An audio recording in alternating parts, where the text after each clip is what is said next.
జ్యోతిషాస్త్రరీత్యా ద్వాదశ రాశుల్లో 12వ రాశి అయినటువంటి మీనరాశి మిత్రులారా, జూన్ 2026 మీకు ఎలా ఉందంటే ఒక జాక్పాట్ నెల అని కూడా చెప్పచ్చు. అదేంటంటే ఏళ్ళనాడు శని జరుగుతుంది.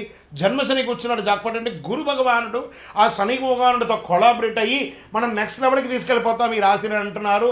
పట్టిందల్లా బంగారం అండి మీనరాశి వారికి ఈ నెల. మీరు నమ్మినా నమ్మకపోయినా మీనరాశికి ఈ నెల యోగమే.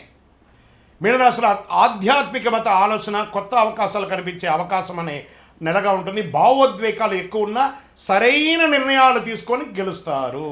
గురువు అనుకూలంగా ఉండడం వల్ల అదృష్టం మరియు గౌరవం పెరుగుతుంది. చంద్రుడి ప్రభావంతో భావోద్వేగం ఎక్కువగా ఉంటుంది. శని కారణంగా పనులు ఆలస్యం ఉన్నా చివరికి ఫలితం మీ వైపే ఉంటుంది. రాహు వల్ల కొత్త కొత్త పరిచయాలు, సమాజంలో ఉన్నతమైనటువంటి వాళ్ళ యొక్క పరిచయం పెరుగుతుంది. ఉద్యోగస్తులకి కొత్త బాధ్యతలు మరియు అవకాశాలు వస్తాయి. మెడికల్, ఆధ్యాత్మిక, ఎడ్యుకేషన్, క్రియేటివ్ రంగంలో ఉన్న వారికి మంచి అవకాశం. ఉద్యోగ మార్పు కోసం ఎదురు చూస్తున్న వారికి అనుకూలం. ఉద్యోగం కోసమే ఎదురు చూస్తున్న వాళ్ళకి గెట్ రెడీ, ఆఫర్ లెటర్స్ వస్తున్నాయి. వ్యాపారస్తులకి మంచి అవకాశాలు ఉన్నాయి. మంచి మీరు చేస్తున్నటువంటి వ్యాపారం, expansion of your business, this is the right time. తర్వాత పార్ట్నర్షిప్లో స్పష్టత ఉంటుంది. ఆర్థిక పరిస్థితిగా డబ్బులు రావడం బాగానే ఉంటుంది, ఖర్చు కూడా అదే విధంగా ఉంటుందని చెప్పచ్చు. కుటుంబం మరియు ప్రయాణాలపై ఖర్చులు పెరిగే అవకాశాలు బాగా ఉన్నాయి. కొత్త ఇన్వెస్ట్మెంట్ విషయంలో పెద్దల సలహా తీసుకోవడం మంచిది.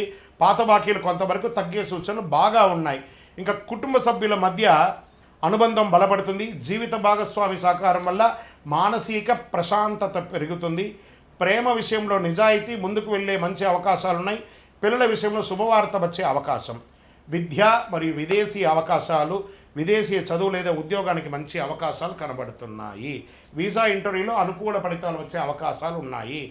ఆర్ట్స్, మెడికల్, రీసెర్చ్ స్టూడెంట్స్ మంచి ఫోకస్ ఉంది. కళాకారులలో ఉన్నటువంటి ఉన్న వాళ్ళకి ఏదైనా మంచి విద్యార్థుల్లో మీకు స్టేజ్ ప్రోగ్రామ్ చేసే వాళ్ళకి ఇది ఒక మంచి అవకాశం అని చెప్పచ్చు. స్పోర్ట్స్ వాళ్ళకి మంచి సమయం ఇది. ఇంకా రియల్ ఎస్టేట్ అండ్ కన్స్ట్రక్షన్ రంగంలోకి వచ్చిన నిలిచిపోయినటువంటి ప్రాపర్టీ పనులు మళ్ళీ ప్రారంభమవుతాయి.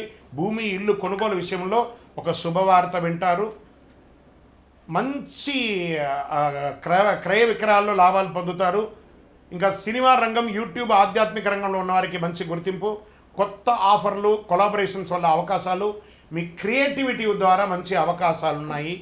కోర్టు కేసులు నెమ్మదిగా అనుకూలంగా వచ్చే అవకాశాలు ఉన్నాయి. అలసట, నిద్రలేమి, జీర్ణ సమస్యలు రావచ్చు. ఆరోగ్యపరంగా కొంచెం జాగ్రత్త పడండి. ఈ నెల మీకు అదృష్ట రంగు పసుపు మరియు సముద్ర నీలం అంటారు చూసారా, నీలం డార్క్ ఎలా ఉంటాయి, sky blue, dark blue, and this all are thing. అదృష్ట సంఖ్య 3 మరియు 7. అదృష్ట తేదీ 3, 12, 21, 30. అదృష్ట దిక్కు ఈశాన్యం. ఈ నెల మీరు చేయవలసినటువంటి పరిహారం అంతా కూడాను దత్తాత్రేయ స్వామి వారిని ప్రార్థన చేయండి, లేదా ఏదైనా ఒక గురు భగవాన్ని ప్రార్థన చేయండి. ఉదయం కొద్దిసేపు ధ్యానం చేయండి. ఓం గురవే నమః అని 16 సార్లు ప్రార్థన చేయండి. అన్ని రకాలుగా మేలు పొందుతారు. విజయోస్తు. గొప్పగా ఈ యొక్క ద్వాదశ రాశులందరికీ కూడాను, ఎడిటర్స్ దీన్ని ప్రతి దాంట్లో కూడా యాడ్ చేయండి. ద్వాదశ రాశులందరికీ కూడా ఈ నెల జూన్ 2వ తారీఖున మీ పక్కన ఉన్నటువంటి ఏదైనా గురుక్షేత్రానికి వెళ్ళండి, లేదా నవగ్రహాల్లో ఉన్నటువంటి గురు భగవాన్ని ప్రార్థన చేయండి. పసుపు వస్త్రం వేయండి, శనగలతో మాల వేయండి. మీ జీవితంలో అనుకూలం పొందుతారు. మీరందరూ కూడా ఆయురారోగ్య, ఐశ్వర్య, భోగభాగ్యాలతో ఉండాలని అఖిలాండ కోటి బ్రహ్మాండ నాయకుడు శ్రీ ధర్మశాస్త్ర అయ్యప్ప స్వామి వారి 18 అవతారముల దేవాలయం జీవకొండలో మీకోసం ప్రార్థన చేస్తున్నాం. తిరుపతికి వచ్చినప్పుడు మీరందరూ ఈ దేవాలయాన్ని దర్శనం చేసుకోండి. బ్రహ్మశ్రీ డాక్టర్ చంద్రమౌళి గురుస్వామి గారు ఈ దేవాలయాన్ని జీవకోణ అనే ఒక ప్రాంతం నిర్మించి సమాజానికి అంకితం ఇచ్చినారు. విజయోస్తు.